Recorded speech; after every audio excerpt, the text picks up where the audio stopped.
साथ में दिया गया पाउडर मदद करेगा आपकी पाचन प्रक्रिया को दुरुस्त करने में। अक्सर देखा जाता है कि कॉन्स्टिपेशन अर्थात कब्ज भी पाइल्स रोगियों में पाया जाता है, जिससे कि आपको अधिक जोर लगाना पड़ता है, जो मस्सों से खून आने का एक बहुत बड़ा कारण है। पाउडर आपकी अंतड़ियों में कब्ज और पाइल्स फैलाने वाले कारणों का इलाज कर आपको देगा दर्द से राहत। इन सभी अंदरूनी इलाज के साथ आपको इस्तेमाल करना है ऑयल। इसके प्रयोग में आपको उल्टे लेट कर शौच के रास्ते से इस ऑयल का अनीमा यंत्र से प्रयोग करना है। यह आपके मस्सों पर एक लेप के समान काम करेगा और आपकी इस दुख, दर्द और शर्मिंदगी से भरी बीमारी को जड़ से समाप्त करेगा। बवासीर एक ऐसी बीमारी है जो सिर्फ कैप्सूल और पाउडर से ठीक नहीं हो सकती। आप तो भली भांति जानते हैं कि किसी भी घाव पर जब तक मलहम या लेप न लगाया जाए उसका ठीक होना मुमकिन नहीं। तेल लगाने के बाद 10-15 मिनट तक उल्टे लेटे रहें और इस ऑयल को अपना चमत्कार करने का पूरा समय दें। ये चमत्कारी तेल आपके घावों को खत्म करते हैं, घावों पर पड़ी दरारों को फटने नहीं देता। न सिर्फ इससे दर्द और खून आने की तकलीफ से राहत मिलती है, इस ऑयल की वजह से कई कोशिकाएं उत्पन्न हो जख्म को भर देती हैं। मैं मोहम्मद सुलेमान अंसारी हूँ। मेरा गारमेंट का बिजनेस है और इसी सिलसिले में मुझे बहुत घूमना पड़ता है। नई नई जगह, नए नए शहर, यानी नए नए तरह का खाना पीना। वैसे तो बचपन से ही मुझे लजीज और स्वादिष्ट खाने का बहुत शौक रहा है, वो भी मुगलई कबाब और बिरयानी। लेकिन 1 साल पहले मुझे पाइल्स यानी बवासीर की बीमारी ने बुरी तरह जकड़ लिया। तकलीफ इतनी कि बस पूछो मत। खाने की चीजें देखकर मैं मन महसूस कर रह जाता और कहीं जाने के नाम से तो मेरे पसीने छूट जाते थे। मैंने कई तरह के घरेलू उपाय किए पर कुछ फायदा नहीं हुआ। इसका असर मेरे बिजनेस पर पड़ने लगा। तब रह रहकर मेरे मन में ख्याल आता था कि बिरयानी और मटन गोश्त खाने का सपना तो बस साथ ही जाएगा। लेकिन तभी मेरे दोस्त नूर गुलजेर ने मुझे पाइल्स स्टॉपर के बारे में बताया। जी हाँ दोस्तों, पाइल्स स्टॉपर लगाएं, आपके दुख, दर्द और पीड़ा पर स्टॉप। देर न करें, अभी ऑर्डर करें। जब मैंने जिम स्टार्ट किया तभी मेरे पेट में प्रॉब्लम होने लगी थी। कभी कभी तो टॉयलेट में से खून भी आता था, पर मैंने चीजों को इग्नोर किया। तब मुझे ऐसा लगा कि मैं ज्यादा वेट उठाने से तो प्रॉब्लम नहीं हो रही। अब मैं ट्रेनर से प्रोफेशनल बॉडी बिल्डर बन गया था और मेरी तकलीफें भी बढ़ रही थी और अब तो गुदा के बाहर मेरे टिश्यू भी बढ़ रहे थे और ये टॉयलेट की समस्या मैं किसी को बता भी नहीं सकता था। धीरे धीरे मेरा बैठना और एक्सरसाइज करना ही नामुमकिन सा हो गया था और मेरे डाइट का भी कॉम्प्रोमाइज करना पड़ रहा था। 3 महीने बाद तो मेरी बॉडी बिल्डिंग कॉम्पिटिशन भी थी। मैं हार कर डॉक्टर के पास चला गया। डॉक्टर ने मुझे सर्जरी की सलाह दी और 2 महीने का आराम भी। अब मुझे लगा कि मेरी पूरी मेहनत बेकार होगी। ऐसे में मैंने पाइल्स स्टॉपर का ऐड देखा और बिना देरी किए मैंने ऑर्डर किया। पाइल्स स्टॉपर ने दी है कई सारे लोगों को एक नई जिंदगी, जो है पाइल्स की पीड़ा से रहित।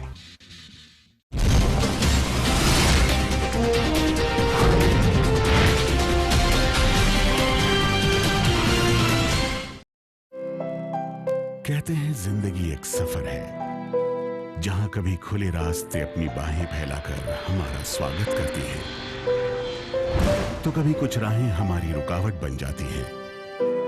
पर हम कभी रुकते नहीं, कभी थकते नहीं, बस बढ़ते रहते हैं कदम दर कदम, अपनी मंजिल, अपना घर।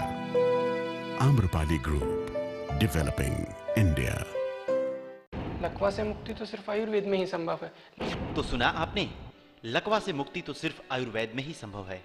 लकवा का मूल कारण आयुर्वेद में हमारे दिमाग के अंदर की ज्ञानेंद्रियों में विस्फोट को माना गया है। मुख्य रूप से लकवा को कोशिकाओं से संबंधित रोग माना जाता है, लकवा को ज्ञानेंद्रियों से संबंधित रोग माना जाता है, लकवा को वायु रोग माना जाता है। और कैसे होता है लकवा? हमारे दिमाग का बायां भाग हमारे दाएं भाग को नियंत्रित करता है शरीर के, और हमारे दिमाग का जो दायां भाग है वो शरीर के बाएं भाग को नियंत्रित करता है। नियंत्रण करने वाली कोशिकाएं जब विचारों के दबाव में, हाई ब्लड प्रेशर के कारण टूटने लगती हैं, तो वे कोशिकाएं शरीर के जिस भाग को नियंत्रित करती हैं वो भाग काम करना बंद कर देता है। इसी को हम मूल रूप से लकवा का नाम देते हैं। ऐसी दशा में क्या रहता है कि अगर आपके दिमाग के इस हिस्से की कोशिकाओं में विस्फोट हुआ तो आपके हाथ पैर चलना, इस हिस्से के जो है हाथ चलना या पाँव चलना बंद हो जाएंगे। आप ठीक से न चल फिर सकेंगे, न उठ बैठ सकेंगे, कोई काम अपना नहीं कर पाएंगे। उसमें सबसे प्रभावी औषधि है नवजीवन रस। क्या आप कुछ छुपा तो नहीं रहे? Property transaction, cash deposit,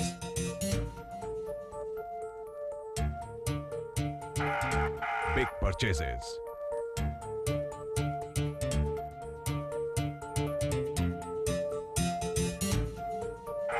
Purchase of shares, bonds and debentures को छुपाइए नहीं, क्योंकि हम सब जानते हैं आयकर विभाग के नोटिस का इंतजार मत करिए। भरिए अपना एडवांस टैक्स ईमानदारी से इस महीने की 15 तारीख तक और बनिए भागीदार देश की प्रगति में।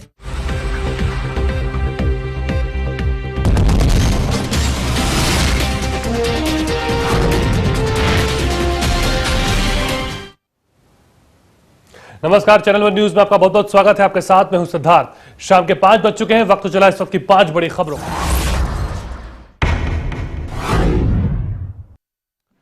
तो यह है वो 5 बड़ी खबरें जिन पर तफसील से हम करेंगे बात अगले आधे घंटे के दौरान। राज्यसभा में लोकपाल बिल, इस पर भी होगी बात। दिल्ली में क्या होगा, कैसे राजनीतिक समीकरण अब बनेंगे या बिगड़ेंगे, इस पर भी होगी बात। साथ ही समलैंगिकों के समर्थन में सोनिया गांधी आई हैं, कैसे बताएंगे आपको। और अनशन का तीसरा दिन आज, अन्ना हजारे के अनशन की हम बात कर रहे हैं, जिसको लेकर के देश भर में माहौल खड़ा करने की कोशिश की जा रही है। एक बार फिर से वही उबाल लाने की कोशिश की जा रही है। और फिर बात होगी कैमरे पर रिश्वत लाइव। इन सब खबरों पर नजर हमारी बनी है अगले आधे घंटे के दौरान।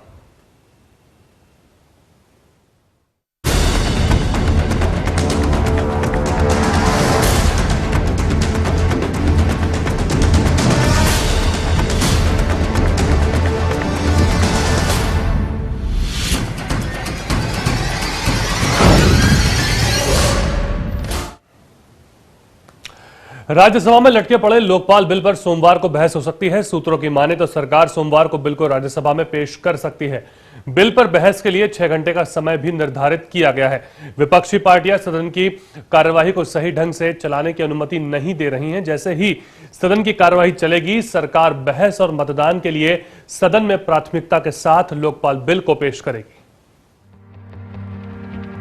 जन लोकपाल की मांग को लेकर अन्ना हजारे के अनशन पर बैठने के बाद लोकपाल बिल पर सरगर्मियां तेज हो गई हैं। सरकार लोकपाल बिल को एक बार फिर राज्यसभा में पेश कर सकती है।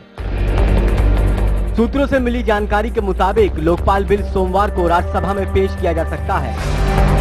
खैर, इसे अन्ना के अनशन का असर कहिए या दिल्ली विधानसभा चुनाव में आम आदमी पार्टी का ऐतिहासिक प्रदर्शन या फिर संसद में बीजेपी के हमले को कुंद करने का हथियार, केंद्र सरकार के सूत्रों ने बताया है कि संसद में बीजेपी की रणनीति को ढेर करने के लिए लोकपाल बिल पेश किया जा सकता है। अगर इसके बावजूद विपक्ष सदन नहीं चलने देता है तो इसे इस मुद्दे पर घेरा जाएगा। इस रणनीति के जरिए सरकार अन्ना हजारे और लोकपाल बिल समर्थकों को भी ये संदेश देना चाहती है कि हम लोकपाल बिल पास कराने के लिए गंभीर हैं, मगर संसद में गतिरोध के कारण ये संभव नहीं हो सका। गौर करने वाली बात यह है कि संसद के शीतकालीन सत्र की शुरुआत 5 दिसंबर को हुई थी। उस दिन से अब तक दोनों सदनों में गतिरोध बना हुआ है। चाहे 2G पर जेपीसी की रिपोर्ट हो या तेलंगाना गठन का मसला, विपक्ष के साथ सरकार के अपनों ने भी संसद की कार्यवाही नहीं चलने दी है। ऐसे में इस बिल का पास हो पाना नामुमकिन ही लगता है। वहीं दूसरी तरफ सामाजिक कार्यकर्ता अन्ना हजारे लोकपाल के लिए रालेगढ़ सिद्धि में 10 दिसंबर से अनशन पर बैठे हुए हैं। उनकी मांग है कि सरकार शीतकालीन सत्र में इस बिल को पास कराए। अब हंगामे के बीच बिल पास होता है या नहीं, ये तो सोमवार को ही पता चल पाएगा। News desk, channel one news. चलिए, इसी पर बात करने के लिए हमारे साथी संवाददाता आशिफ इकबाल हमारे साथ सीधे लाइव जुड़ चुके हैं। उनसे हम बात करते हैं इस पूरे विषय के ऊपर। आशिफ, क्या सीन बन रहा है, किस तरह से चीजें देखी जा रही हैं? क्या यह माना जाए कि यह गतिरोध हमेशा आगे भी बना रहेगा? देखिए, बिल्कुल सिद्धार्थ, जितने लोगों से आज हमारी बात हुई है, जितने भी नेताओं से बात हुई है, जितने भी यहाँ के सांसद हैं उनसे बात हुई है, सभी लोग एक बात कह रहे हैं कि हम तो चाहते हैं कि गतिरोध जो है वो खत्म हो। जो गतिरोध बना हुआ है उसको खत्म करके प्रतिपक्ष और सत्ता पक्ष दोनों ही इस बात पे तैयार हो जाएं। दोनों ही तैयार हों कि किस तरीके से सरकार चले और संसद चल सके। संसद चलाने के लिए पूरी कोशिशें, पूरी कवायदें करने के लिए तैयार नजर आ रहे हैं। लेकिन सवाल वही का वही बना हुआ है कि आखिर कोशिशें तो कर रहे हैं, लेकिन कोशिशों को अमली जामा कहां पहनाया जा रहा है, कोशिशें अंजाम तक कहां पहुंच पा रही हैं, जो चाहिए वो कहां हो पा रहा है। आप चाहे कांग्रेस की बात कर लें, बीजेपी की बात कर लें, समाजवादी पार्टी की बात कर लें या फिर बहुजन समाज पार्टी की और जेडीयू की बात कर लें, सभी चाहते हैं कि संसद चले, लेकिन आखिर चाहत पूरी क्यों नहीं हो रही है? क्योंकि साफ तौर पे गतिरोध वैसे ही कायम है, विपक्ष अपनी मांग पे अड़ा हुआ है, सरकार अपनी बात पे वैसे ही खड़ा है। क्योंकि साफ तौर पे वो कह रहा है कि हम संसद चलाना चाहते हैं, लेकिन गतिरोध को दूर करने के लिए जो कोशिशें हैं वो अमली जामा नहीं पहन रही। साफ तौर पे आप समझिए 5 तारीख को शीतकालीन सत्र शुरू हुआ और सबसे बड़ी बात कि ये आखिरी शीतकालीन सत्र है। सिद्धार्थ, ये आखिरी शीतकालीन सत्र है और प्रधानमंत्री का पहले दिन का बयान आप याद कीजिए कि पहले दिन वो कहते हैं कि हम चाहते हैं कि गतिरोध ना हो, विपक्ष इसमें पूरा सहयोग करे और 36 बिल जो पेंडिंग पड़े हुए हैं वो सारे बिल इंट्रोड्यूस हो और पास हो। लेकिन सबसे बड़ी चीज वही कि आखिर क्या सरकार के संकट मोचकों को, सरकार के रणनीतिकारों को, सरकार के चलाने वाले नुमाइंदों को क्या यह नहीं पता है कि विपक्ष अपनी बात पे अड़ा हुआ है? क्योंकि यह सरकार ऐसी सरकार है, यूपीए 2 की सरकार, मनमोहन सिंह लेड गवर्नमेंट, ये पहली सरकार होगी जो सबसे कम दिन तक संसद चलाने का इल्जाम अपने सर पर ढो रही है। और उसके बावजूद, क्योंकि अभी तक गतिरोध खत्म नहीं हुआ है, इसलिए यह भी कह सकते हैं कि अभी भी संसद चल पाने की उम्मीद बिल्कुल बेमानी नजर आती है। उसी भगदड़ में, इसी संसद न चलती हुई स्थिति को देखते हुए भी सरकार ये कहती है कि वो बिल इंट्रोड्यूस करना चाहती है, लोकपाल बिल, और लोकपाल बिल को वो लागू भी कराना चाहती है। जरा सोचिए कि आखिर ये कथनी और करनी का भेद नहीं है तो और क्या है? सिद्धार्थ, आशिफ, यहां पर दोहरा दबाव पड़ रहा है क्या सरकार के ऊपर? एक तरफ अन्ना हजारे रालेगंज सिद्धि के अंदर बैठे हुए हैं, दूसरी तरफ लगातार आम आदमी पार्टी दिल्ली के अंदर अपने जनाधार को कुछ हद तक साबित करके ये बताने की कोशिश में है कि हम अगर सरकार बनाते तो सबसे पहले दिल्ली के अंदर जन लोकपाल से शुरुआत करेंगे। तो क्या ये दोहरा प्रेशर बहुत ज्यादा सरकार के लिए मुसीबत का काम कर रहा है क्या? निश्चित तौर पे आप समझ सकते हैं कि ये यूपीए 2 सरकार के बारे में कहते हुए बिल्कुल गुरेज नहीं होता है कि यूपीए 2 सरकार ऐसी सरकार रही है, सबसे कम दिन तक संसद चला और सबसे कंट्रोवर्शियल सरकार रही, जिसमें आप समझ सकते हैं कि 3-3 मंत्रियों को अभी तक इस्तीफा देना पड़ा है। ये सरकार ऐसी सरकार रही है जो कि हर मोहरे पर फेल नजर आती है। इन्हीं की सरकार का, इन्हीं मनमोहन सिंह प्रधानमंत्री जो है, इनकी ही पूर्वकालीन, अगर उनके पूर्व कार्यों की बात कर ले, अब यूपीए 1 की बात कर ले, तो यूपीए 1 जितना ही बेहतर सरकार चलाया है, जितना ही बेहतर सरकार रही है 5 साल, यूपीए 2 उतना ही वर्स्ट रहा है। ये बात किसी को कहते हुए गुरेज नहीं हो रही, चाहे वो कांग्रेस के किसी भी आला नेता से आप बात कर ले, सभी यही बात कह रहे हैं। लेकिन सवाल यही उठता है कि आखिर इस तरह की स्थिति आखिर क्यों सामने आती है? इस तरह की स्थिति से ये क्यों नहीं निपट पाते हैं? जो पिछले यूपीए सरकार 5 साल तक इतनी उपलब्धिपूर्ण सरकार चलाई कि उसके बिना पर 5 साल और इनको मिलता है, जनता इनको 5 साल और विश्वास जमाती है और देती है इनको, और वो फिर इस बात को नहीं समझ सकते हैं, नहीं समझ पाते हैं। आप समझिए कि एक लोकपाल के मुद्दे पर ये लोग चारों तरफ से घिरते नजर आ रहे हैं। लोकपाल ये लाने की बात करते हैं, जब ये लोकपाल को लेकर इतना हंगामा हुआ, पार्लियामेंट सेशन तक इतने लंबी चली, तो पार्लियामेंट में तमाम तरह की कवायदे कोशिशें हुई। ये पहली बार रहा होगा कि जो पार्लियामेंट्रियन को गाली तक सुनना पड़ा है इस लोकपाल की वजह से, और उसको भी देखते हुए ये लोग अभी तक गंभीर नहीं है। क्योंकि जब शीतकालीन सत्र शुरू हुआ तो ये माना जा रहा था कि बहुत सारी चीजें ये करने वाले हैं, लेकिन सिर्फ कथनी करनी नहीं, क्योंकि अगर करना होता तो इनको पहले इस पर एक राय बनानी चाहिए थी। मैं कहता हूं कि अगर आप ये जरा सोचिए सिद्धार्थ, कि अगर इनको लोकपाल बिल ले आना था, इस पे ऑल पार्टी मीटिंग करते, इस पे सभी पॉलिटिकल पार्टियों की राय लेते, क्योंकि एक बार ये वापस हो चुका है, और वो साफ तौर पे, क्योंकि लोकपाल बिल जिसके प्रेशर में है वो अन्ना हजारे हैं, अरविंद केजरीवाल हैं। इन लोगों ने पहली बार ही कहा था कि लोकपाल बिल उनके जन लोकपाल बिल की तरह नहीं है, इसलिए इसको वो एग्री नहीं करते हैं। उसमें बहुत सारे पॉइंटर दिए गए थे कि जो पॉइंटर पे वो एग्री नहीं थे। उस पॉइंटर को फिर से एग्जामिन करने के लिए लॉ मिनिस्टर के पास गया वो लोकपाल। अब वो लॉ मिनिस्ट्री से एग्जामिन होने के बाद लौटा है और वही माना जा रहा है कि ये लोग इंट्रोड्यूस करेंगे। और इंट्रोड्यूस करने के लिए जिस जल्दबाजी में है आप, उस पर आप चाहते कि एक राय भी बनानी चाहिए। आपको ये समझना चाहिए कि एक राय अगर आप बनाएंगे तो बेहतर होगा। सिद्धार्थ, बिल्कुल। तो कुल मिला के स्थिति जो है अभी भी पूरी तरह से साफ नहीं हो पा रही। बहुत बहुत शुक्रिया आशिफ हमारे साथ जुड़ने के लिए और तमाम जानकारी साझा करने के लिए। चलिए अब बात महाराष्ट्र के रालेगंज सिद्धि में अनशन पर बैठे अन्ना हजारे की।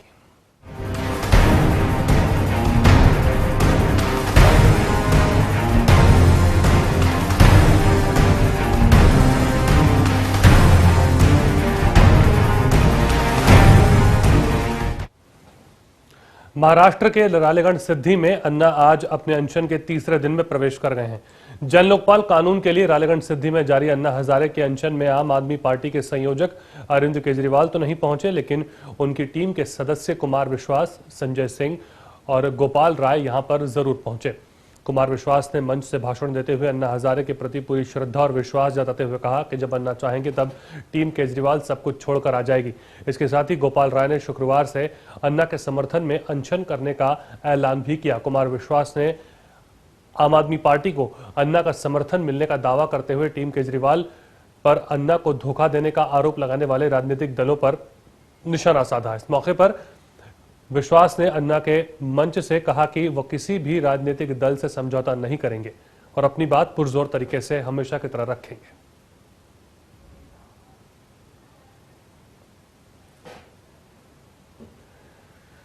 तो महाराष्ट्र के रालेगण सिद्धि के अंदर आज तीसरा दिन है अन्ना हजारे के अनशन का, और इस अनशन के अंदर कोशिश तो यही की जा रही है कि वैसा ही उबाल लाया जाए जैसा दिल्ली के जंतर मंतर के अंदर लाया जा रहा था। और लगातार टीम अन्ना ये जो टूट गई थी उस वक्त, और टीम केजरीवाल अब बन चुकी है। आम आदमी पार्टी ये कोशिश के अंदर लगी हुई है कि कुछ भी करके अन्ना का साथ लिया जाए। हालांकि अन्ना ने प्रत्यक्ष रूप से अभी भी कुछ भी आकर इस मसले पर नहीं कहा है। ये भी नहीं कहा कि वो पूरी तरह से समर्थन कर रहे हैं, क्योंकि पॉलिटिकल पार्टी बनाने के लिए, राजनीतिक दल बनाने को लेकर के उनके मतभेद रहे हैं।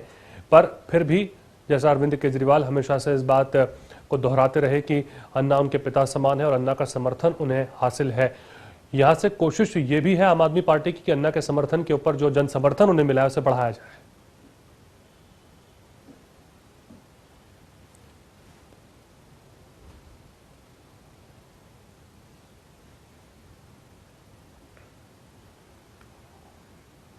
चलिए अब बात करते हैं दिल्ली विधानसभा चुनाव में खड़ी हुई कश्मकश की।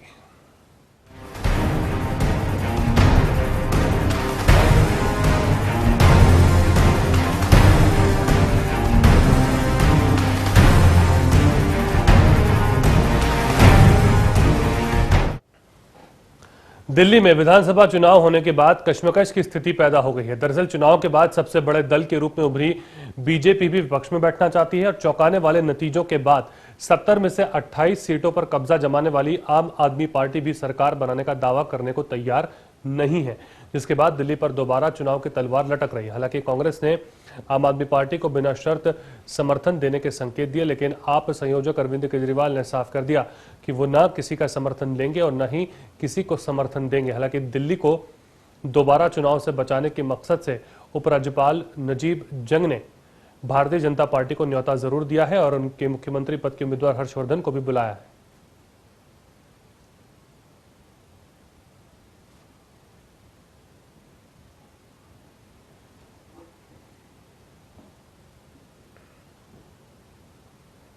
चलिए इस खबर पे एक बार फिर हमारे साथ हमारे संवाददाता आशिफ इकबाल जुड़ चुके हैं, उनसे ही बात करते हैं, जानने की कोशिश करते हैं क्या तस्वीर खड़ी हो रही है। आशिफ, ये जो दिल्ली का पेंच फंसा हुआ है, अब इस पेंच के अंदर क्या चुनाव ही विकल्प रह गया है? क्योंकि पहले आप के चक्कर में गाड़ी तो निकल जाएगी और लगता है फिर राष्ट्रपति चुनाव की ओर क्या बढ़ रहे हैं दिल्ली अब।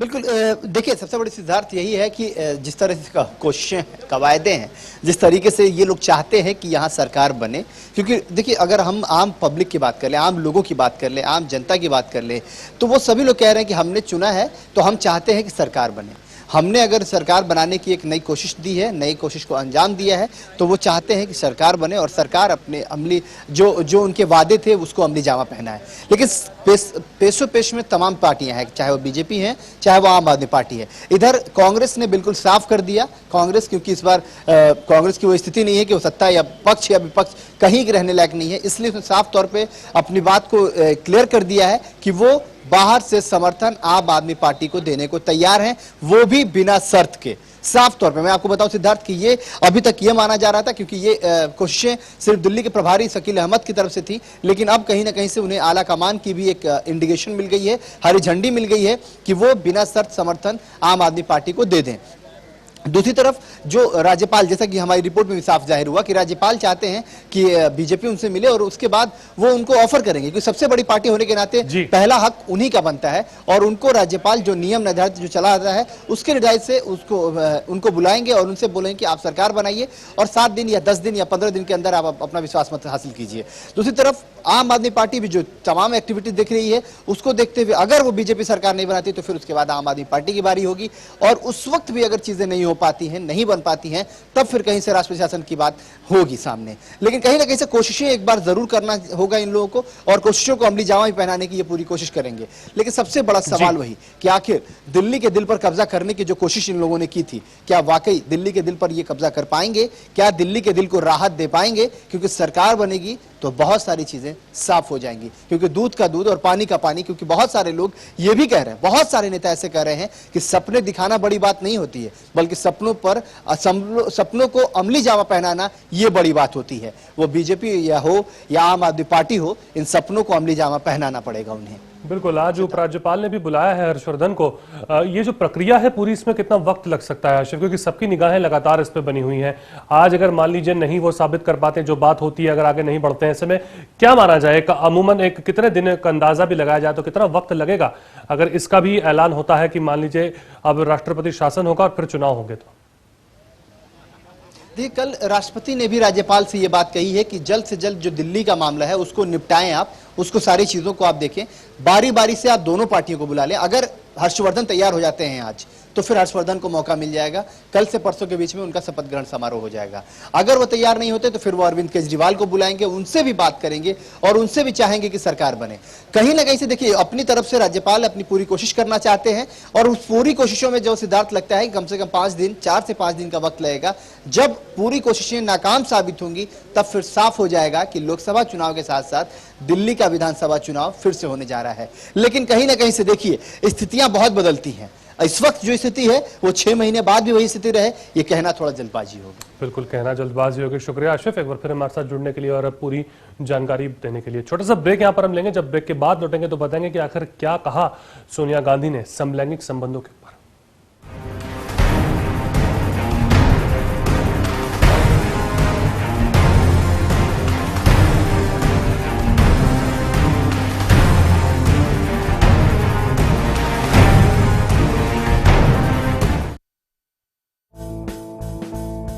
Developing lifestyles, developing opportunity, developing taste, developing the future, developing trust, developing dreams,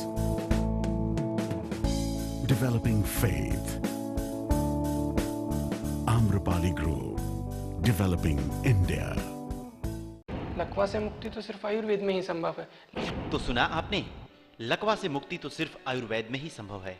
लकवा का मूल कारण आयुर्वेद में हमारे दिमाग के अंदर की ज्ञानेंद्रियों में विस्फोट को माना गया है। मुख्य रूप से लकवा को कोशिकाओं से संबंधित रोग माना जाता है, लकवा को ज्ञानेंद्रियों से संबंधित रोग माना जाता है, लकवा को वायु रोग माना जाता है।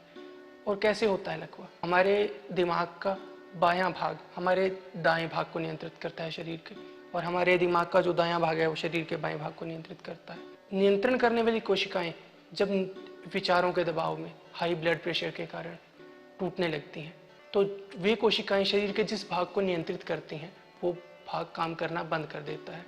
इसी को हम मूल रूप से लकवा का नाम देते हैं। ऐसी दशा में क्या रहता है कि अगर आपके दिमाग के इस हिस्से की कोशिकाओं में विस्फोट हुआ तो आपके हाथ पैर चलना, इस हिस्से के जो है हाथ चलना या पाँव चलना बंद हो जाएंगे।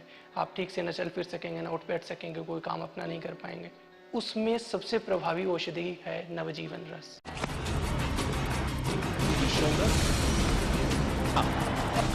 और यहाँ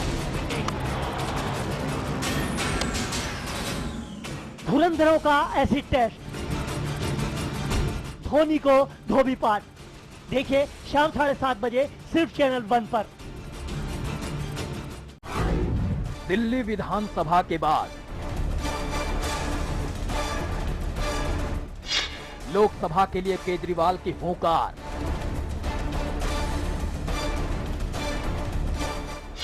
क्या संसद के लिए तैयार हैं केजरीवाल? लेकिन दिल्ली में किसकी बनेगी सरकार? आखिर क्या है आपका एजेंडा? देखिए आपका मिशन 2014 आज रात 8 बजे सिर्फ चैनल 1 पर।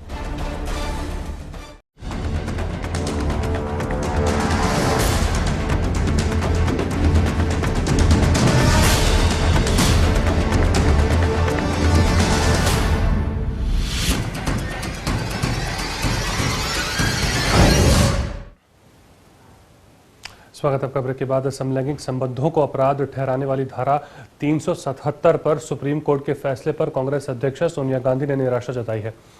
कांग्रेस अध्यक्ष ने बयान जारी कर कहा है कि दिल्ली हाईकोर्ट का फैसला सही था, मानवाधिकार का सम्मान होना चाहिए। सोनिया गांधी ने कहा कि मुझे दुख है कि सुप्रीम कोर्ट ने समलैंगिक संबंध पर दिल्ली हाईकोर्ट के फैसले को पलट दिया।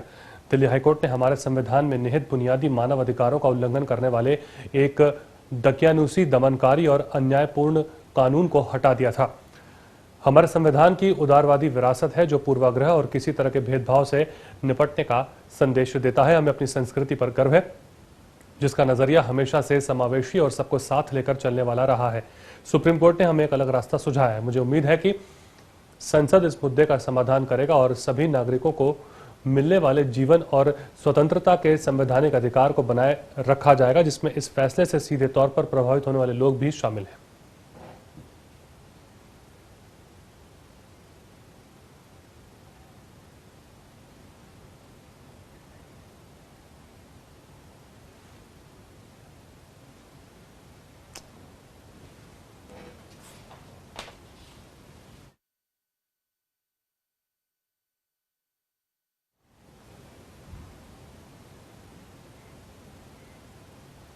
चलिए अब बात रिश्वत की। राजस्थान में ये क्या हो रहा है? कैमरे में कैद हुई रिश्वतखोरी। राजस्थान में कैसे चल रहा है रिश्वतखोरों का रैकेट? हम दिखाएंगे आपको कैमरे पर रिश्वत लाइव। सरकारी बाबुओं पर तीसरी नजर, देखकर चौंक जाएंगे आप। बाबुओं को नहीं है किसी का डर, सरेआम चल रही है रिश्वतखोरी। कैमरे में कैद हुआ खाद्य विभाग का काला चेहरा। सरकारी महकमे को दीमक की तरह खा रहे हैं रिश्वतखोर। खाद्य विभाग के कर्मचारियों का शर्मसार कर देने वाला कारनामा। इन्हीं भ्रष्ट कर्मचारियों की बदौलत चल रही है मिलावटखोरी। खाद्य पदार्थों की शुद्धता के लिए गठित टीम ने ये क्या किया? आरोपियों की तलाश में खुद ही बन गए आरोपी। सोचा था सब है बेखबर, लेकिन इन पर थी तीसरी आंख की नजर। राजस्थान में ये क्या हो रहा है? कहां सो रही है सरकार? क्या कोई नहीं है भरोसे लायक? क्या है खाद्य विभाग के कर्मचारियों का असली चेहरा? चैनल 1 पर दिखाएंगे रिश्वतखोरी का चेहरा। जी हां, हम दिखाएंगे आपको राजस्थान में कैसे चल रहा है रिश्वतखोरी का धंधा। चंद रुपए के लालच में दे रहे हैं जहर बांटने का लाइसेंस। हवालात की धमकी देकर कर रहे हैं पैसों की उगाही। धौंस जमाकर वसूल रहे हैं रिश्वत। लालच में डूबे कर्मचारियों को नहीं है खबर। चाय पानी का इंतजाम करने का ये तरीका तीसरी आंख में हो रहा है कैद। लेकिन सबसे बड़ा सवाल कि आखिर कौन है इसके लिए जिम्मेदार? रिश्वतखोरी की सारी करतूत लाएंगे सामने, क्योंकि तस्वीरें कभी झूठ नहीं बोलती। राजस्थान के कोटा से रिश्वत लेने का एक ऐसा मामला सामने आया है जहां खाद्य विभाग के 3 बड़े अधिकारियों ने नमकीन के व्यवसायी से रिश्वत ली, लेकिन दुनिया से बेखबर इन अधिकारियों की यह हरकत वहां लगे सीसीटीवी कैमरे में कैद हो गई। दरअसल एफएसओ के जरिए इन अधिकारियों को खाद्य पदार्थों की चेकिंग के लिए गठित किया गया था। वहीं जब से ये अधिकारी कोटा में जगदीश नाम के एक व्यापारी की नमकीन की कंपनी की जांच के लिए पहुंचे, उन्होंने इस व्यापारी से करीब 20,000 रुपए रिश्वत ले ली।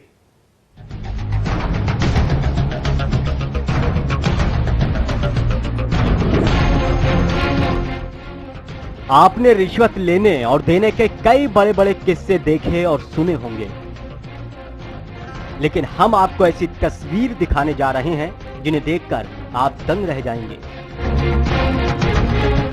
देखिए ये बेशर्म अधिकारी कितने मजे से पैसे ले रहा है। यहां 3 अधिकारी मौजूद हैं। एक बार फिर देखिए, जिनके जिम्मे है खाद्य विभाग की शुद्धता की निगरानी रखने का काम, वही कर रहे हैं जनता की सेहत से खिलवाड़ और रिश्वत लेकर दे रहे हैं खाने पीने की चीजों में जहर मिलाने का लाइसेंस।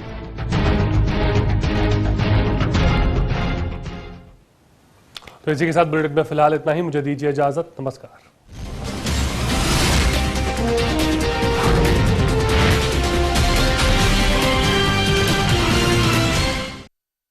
आपने नहीं देखा होगा, संभाल के पोछा मारा अभी। आइए वो भाई साहब, ये देखिए हॉल, ये देखिए चिल्ड्रंस रूम, देखिए कितना बड़ा है। आपके बच्चे खेलते खेलते थक जाएंगे।